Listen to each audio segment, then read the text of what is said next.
আসসালামু আলাইকুম ওয়া রাহমাতুল্লাহ। আলহামদুলিল্লাহি ওয়াহদাহ ওয়াসসালাতু ওয়াসসালামু আলা মান লা নাবিয়্যা বা'দাহ। আউযু বিল্লাহি মিনাশ শাইতানির রাজীম।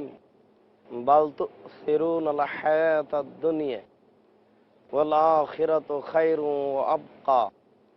আন আব্দুল্লাহ ইবনে আব্বাস রাদিয়াল্লাহু তাআলা আনহু قال قال رسول الله صلى الله عليه وسلم নেমাতান মাকবুনুন ফিহিমা কাসীরুম মিনান নাস আস-সিহহাতু ওয়াল ফারাগ, রাহুল বুখারী ও মুসলিম। সম্মানিত দর্শক মণ্ডলী, প্রশংসা আল্লাহর জন্য, শান্তি অবতীর্ণ হোক আল্লাহ রাসূলের উপর সাল্লাল্লাহু আলাইহি ওয়াসাল্লাম। আমরা অন্তর নরম হওয়া সম্পর্কে এবং পৃথিবীর প্রতি অনাগ্রহী হওয়া সম্পর্কে এক গুরুত্বপূর্ণ তথ্যবহুল আলোচনা পেশ করতে চাচ্ছি। আশা যে আপনারা এই গুরুত্বপূর্ণ আলোচনা শুনে একে যথাযথ মূল্যায়ন করে আমল করার চেষ্টা করবেন। আমরা দুনিয়াকে যেভাবে বুঝেছি, দুনিয়া এমন নয়। আল্লাহ তাআলা এইভাবে দুনিয়া ভোগ করার জন্য অনুমতি দেননি। আল্লাহর নবী সাল্লাল্লাহু আলাইহি ওয়াসাল্লাম দুনিয়াকে এইভাবে ভোগ করার জন্য অনুমতি দেননি। আমাদের দুনিয়াকে ভোগ করা ভুল হচ্ছে, যে ভুলের সংশোধন মরণের পরে ধরা পড়বে। আর মরণের পরে ভুলের সংশোধন যদি বোঝা যায়, সেদিন বুঝে কোনো লাভ হবে না। আল্লাহ তাআলা বলেন, বাল তু'সিরুনাল হায়াতাদ দুনিয়া ওয়াল আখিরাতু খায়রুন ওয়া আবকা। ওহ, তোমরা পার্থিব জগৎকেই প্রাধান্য দিলে, অথচ পরকাল অতীব উত্তম ও চিরস্থায়ী। সম্মানিত দর্শক মণ্ডলী, আল্লাহ তাআলা এখানে বলছেন যে তোমরা পার্থিব জগৎকেই প্রাধান্য দিলে, অথচ পরকাল অতীব উত্তম ও চিরস্থায়ী। কেন আমাদের এই ঘর চিরস্থায়ী হলো? কেন আমরা এখানে থেকে গেলাম চিরদিনের মতো? এটা ভাবলাম কি করে? কেন আমরা এই পৃথিবীকে এইভাবে ভালোবাসছি, যা একদিন আমাকে ধোঁকা দিবে, ফাঁকি দিবে? এটা একটা প্রতারণার বস্তু। আল্লাহ তাআলা বলেন, আলহাকুমুত তাকাসুর হাত্তা যুরতুমুল মাকাবির। মানুষকে অতদিন এই পার্থিব জগতের লোভ লালসা আত্মভোলা করে রেখেছে, যতদিন পর্যন্ত সে কবর না দেখেছে। যখনই সে কবর দেখবে, তখনই সে বুঝতে পারবে যে পৃথিবী আমাকে কিভাবে আত্মভোলা করে রেখেছে, এবং পৃথিবী যে সত্যিকারই আমাকে ফাঁকি দিয়েছে, ধোঁকা দিয়েছে, এটা স্পষ্ট প্রমাণ হয়ে যাবে। সম্মানিত দর্শক মণ্ডলী, আল্লাহ তাআলা বলছেন, আলহাকুমুত তাকাসুর হাত্তা যুরতুমুল মাকাবির কাল্লা সাওফা তা'লামুন। কখনো নহে, অচিরেই তোমরা জানতে পারবে এইভাবে পৃথিবী ভোগ করার ফলাফল। সুম্মা কাল্লা সাওফা তা'লামুন। আবারও বলছি, কখনো নহে, অচিরেই বুঝতে পারবে তোমরা এই পৃথিবীকে ভুল বুঝে ভোগ করার ফলাফল। আল্লাহ তাআলা এখানে বারবার সতর্ক করছেন যে যেইভাবে পৃথিবীর পিছনে তোমরা লেগেছ, আসলে এটা ভুল হচ্ছে। পৃথিবীর পিছনে এইভাবে লেগে পড়া অন্তত সচেতন বুদ্ধিমান মানুষের জন্য ঠিক নয়। আর এ কারণে আল্লাহ তাআলা বলছেন যে লাকাদ খালাকনাল ইনসান ফি আহসানি তাকবীম সুম্মা রাদাদনাহু আসফালা সাফিলিন। আমরা তার আগের বাক্যে বলি, আল্লাহ তাআলা বলছেন, ওয়াত্তিন, ডমর ফলের কসম, ওয়াজাইতুন, জাইতুন গাছের কসম, ওয়াতুরে সিনিন, সায়না পাহাড়ের কসম, ওয়াহাদাল বালাদিল আমিন, এই মক্কা নিরাপদ শহরের কসম। এই চারটে জিনিসের কসম করে আমি আল্লাহ বলছি, লাকাদ খালাকনাল ইনসানা ফি আহসানি তাকওয়িম। আমি মানুষকে অতি উত্তম করে আকৃতিতে বুদ্ধি দিয়ে সচেতন করে সৃষ্টি করেছি। সুম্মা রাদাদনাহু আসফালা সাফিলিন। তারপর আমি তার আচরণের কারণে আমি তাকে সর্বনিম্নে উল্টা ফিরিয়েছি। সম্মানিত দর্শক মণ্ডলী, আমরা আসলে কোরআন মাজিদ যদি পড়তাম বা কেউ যদি আমাদেরকে বুঝাতো আর আমরা যদি বুঝার চেষ্টা করতাম, তাহলে হয়তোবা আমরা কিছু ফল ভোগ করতাম। এই জন্য আমরা দর্শক মন্ডলীকে বলবো যে এই কথাগুলো একটু মূল্যায়ন করুন। দেখুন আল্লাহ কিভাবে বলছেন। আল্লাহ এখানে বলছেন মানুষ যখন পৃথিবীকে প্রাধান্য দিবে আর আমি যে জন্য সৃষ্টি করেছি সেটাকে ভুলে যাবে, আমি তখন তাকে সর্বনিম্নে উল্টা ফিরাবো। সে তখন পশু প্রাণীর মতো হবে। তার জন্য আমি জাহান্নামের ব্যবস্থা করেছি। আমি মানুষের সুস্থতা এজন্য দিইনি যে এইভাবে সে সময় কাটাবে। আমি মানুষকে অবসর এই জন্য দিইনি যে মানুষ এইভাবে অবসর পেলেই অন্যায় লিপ্ত হবে। আল্লাহ তাআলা আমাদের নবীকে বলছেন ফাইদা ফারাগতা ফানসব ওয়া ইলা রাব্বিকা ফারগাব। আপনি যখন আপনার দুনিয়াবি কাজকর্ম থেকে অবসর হবেন তখন আপনি কঠোর শ্রমে, কঠোর ইবাদত বান্দিগিতে নিজেকে আত্মনিয়োগ করুন। সম্মানিত দর্শক মণ্ডলী, আপনি বিশ্বাস করুন আপনার এই অবসর এইভাবে গান বাজনা শোনার জন্য নয়। এই অবসর টিভির সামনে বসে থেকে ঘন্টার ঘন্টা পার করার জন্য নয়। এই শরীরের সুস্থতা মানুষকে মারার জন্য নয়। এই শরীরের সুস্থতা আর একজনের প্রতি আক্রমণ করার জন্য নয়, একেবারেই নয়। ভুল হচ্ছে। আব্দুল্লাহ ইবনে আব্বাস রাদিয়াল্লাহু তাআলা আনহু বলেন রাসূল সাল্লাল্লাহু আলাইহি ওয়াসাল্লাম বলছেন নেমাতান মাকবুনুন ফীহিমা কাসীরুম মিনান নাস। দুইটি আল্লাহর অনুগ্রহ রয়েছে, এই অনুগ্রহ দুইটিতে মানুষ ধোঁকায় পড়ে।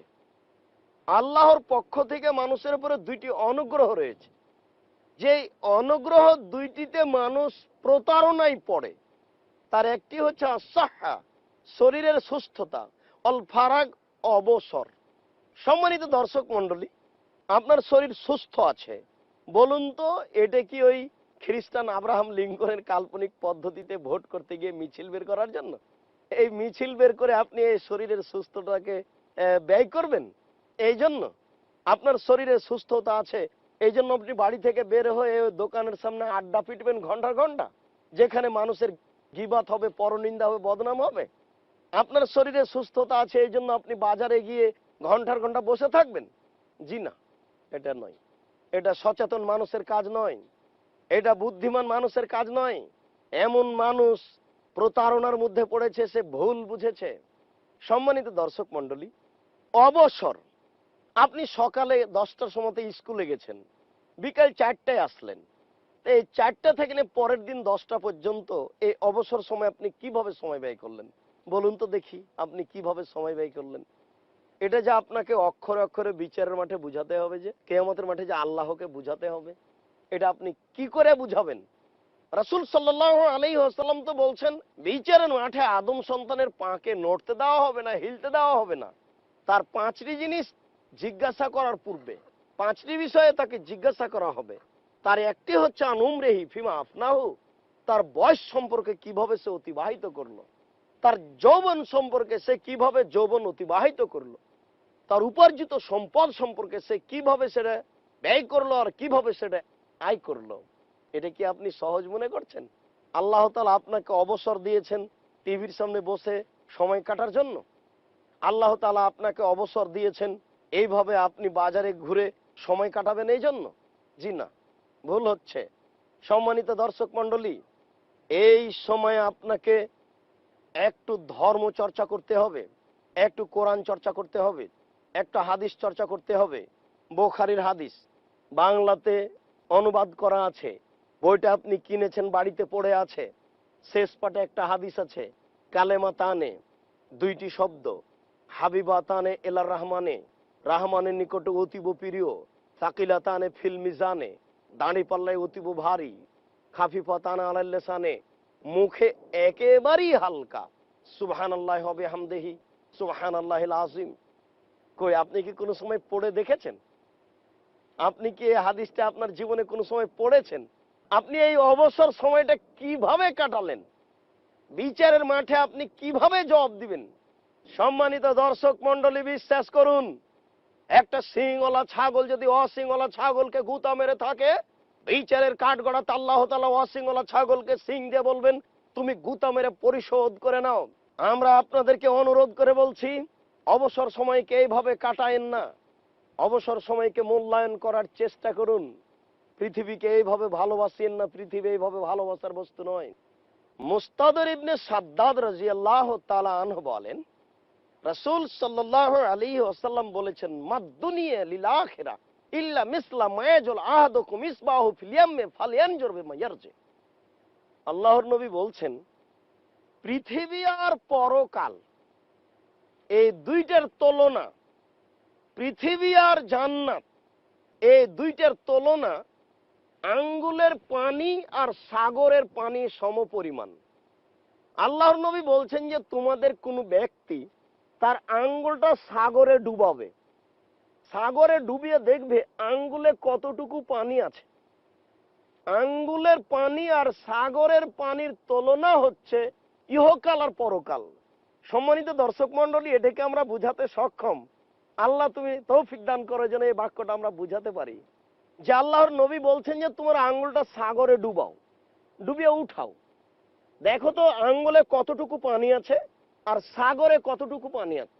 আঙ্গুলের পানি হলো পৃথিবী আর সাগরের পানি হলো জান্নাত। আচ্ছা, এটা কি কোনো তুলনা হতে পারে? আঙ্গুলে না হয় 1 ফোঁটা পানি আছে, 1 ফোঁটা পানি নেই, অর্ধ ফোঁটা আছে। তো অর্ধ ফোঁটা পানি বা 1 ফোঁটা পানির সাথে সাগরের পানির কোনো তুলনা করা যায়? কি দিয়ে জাতিকে বুঝাবো?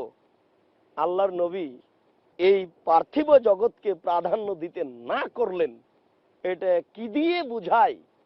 এমন কোনো বাক্য থাকতো যেটা দিয়ে সমাজকে বোঝানো সহজ হতো? এরপরেও বলি, প্রতিপালক তুমি একটু দয়া করো, যাতে করে তোমার নবীর এই বাণী আমরা মানুষকে বুঝাতে পারি, মানুষ যেন পরকালমুখী হয়। কেন মানুষ পৃথিবীর পিছনে পড়বে? আল্লাহর নবী বলছেন যে আল্লাহ তাআলা বলছেন, মা দাত্তু লিইবাদিয়াস সলিহিনা, আমি আমার ভালো বান্দাদের জন্য এমন কিছু রেখেছি, মা রাআত আইনুন, যা চোখ কোনোদিন দেখেনি, ওয়ামা সামিয়াত উযনুন, যা কান কোনোদিন শোনেনি, ওমা খাতারা বিকালবে বাশার, মানুষের অন্তর কোনোদিন পরিকল্পনাও করেনি। সেটা কি? সেটাই জান্নাত, যার সাথে এই পৃথিবীর কোনো তুলনাই চলে না। আঙ্গুলের পানির সম পরিমাণ এই জিনিস নিয়ে আমি আর আপনি কেন এত মত্ত? আবু হুরায়রা রাদিয়াল্লাহু তাআলা আনহু বলেন, মারা রাসূলুল্লাহ সাল্লাল্লাহু আলাইহি ওয়াসাল্লাম বিজাদিনা সাক্কামাইয়িত, একদা আল্লাহর নবী একটা মরা কান কাটা ছাগলের পাশ দিয়ে হেঁটে যাচ্ছিলেন। আমাদের এলাকাতে, পল্লীতে আগে যদি গরু ছাগল মারা যেত তাহলে তাকে টেনে বাইরে ফেলে দিয়ে আসা হতো, বিলের নিচু জায়গায়। ঠিক এরকমই একটা ঘটনা। আল্লাহর নবী একটা মরা কান কাটা ছাগলের পাশ দিয়ে হাঁটছেন। হাঁটতে হাঁটতে তিনি বলছেন, সঙ্গী সাথী, তোমাদের কে এই মরা ছাগলটা 1 দিরহামের বিনিময়ে কিনতে চায়? তোমাদের কেউ কি এই মরা ছাগলটাই 1 দিরহামের বিনিময়ে কিনতে চায়?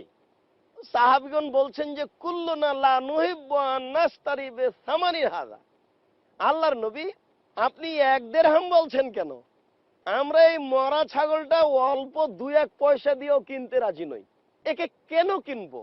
একে তো এ মরা, একে তো ছোট, এরপরেও কান কাটা, চামড়াও কাজে লাগবে না, একে নিব কেন?